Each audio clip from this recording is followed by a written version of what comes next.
Hello and welcome po sa ating YouTube channel. So ngayon ay i-share ko naman yung mga bagong features ng Messenger na baka hindi nyo alam na meron pala sa Messenger nyo, pero hindi nyo alam o ginagamit ang mga features na ito.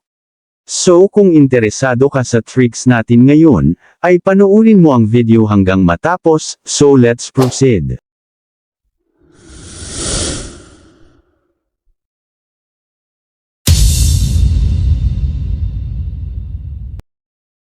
So yung unang features ng Messenger ay itong Messenger QR code. Paano nga ba ito gamitin? At saan natin ito makikita? So una dapat ay updated ang Messenger app po natin. Para ma-update ay punta tayo sa Play Store sa phone nyo. Then type Messenger.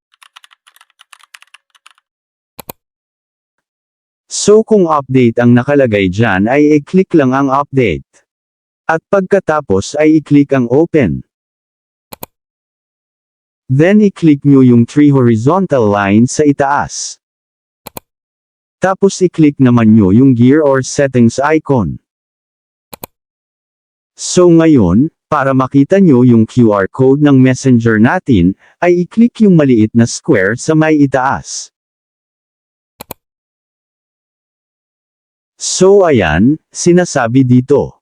People can scan your QR code to send a message directly to your chat list. So pwede nyo itong i-share sa jowa, tropa, or kung may online business ka naman, pwede mo din ito i-share sa mga customers mo. Kailangan lang nila i-scan ito, para ma-message ka nila, at kung wala naman built-in scanner yung phone ay pwede silang mag-download ng QR and barcode scanner sa Play Store. So ngayon ay ituturo ko naman, yun pangalawang bagong features ng Messenger. So kung dati ay poor quality, or low resolution yung mga photos or images na sinesend mo sa friends, tropa, or jowa mo, ngayon ay pwede mo na itong isend ng high resolution, or HD quality. Paano nga ba ito gawin, para HD quality yung photos, or images na masend natin? Punta kayo sa chat list ng Messenger nyo. Then i-tap yung pangalan ng tropa or friend mo.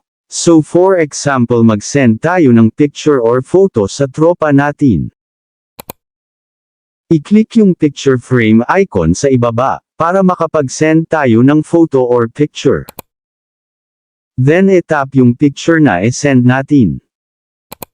At i-click naman nyo yung HD na icon. Para high definition yung photos or pictures na ma-receive ng friend, or tropa nyo. Then click send. So ayan, kung mapapansin nyo, ay may HD icon na, dun sa picture na sinend natin. So ganyan lang po kadali mag-send ng HD or high definition photos or pictures sa mga tropa at friend natin. Sana po ay nakatulong ang videong ito, mag-subscribe po kayo sa channel natin, at marami po kayong matututunan dito. So ayan, sana po ay nagustuhan nyo ang video natin ngayon, at maraming salamat po sa mga nag-subscribe, at kung bago ka palang napadaan sa channel na ito, at gusto mo ng mga ganitong video, ay huwag po sana kalimutang mag-like, subscribe, at pindutin ang notification bell button, upang updated po kayo once na mag-upload ako ng bagong video. So thank you for watching, and God bless po sa lahat.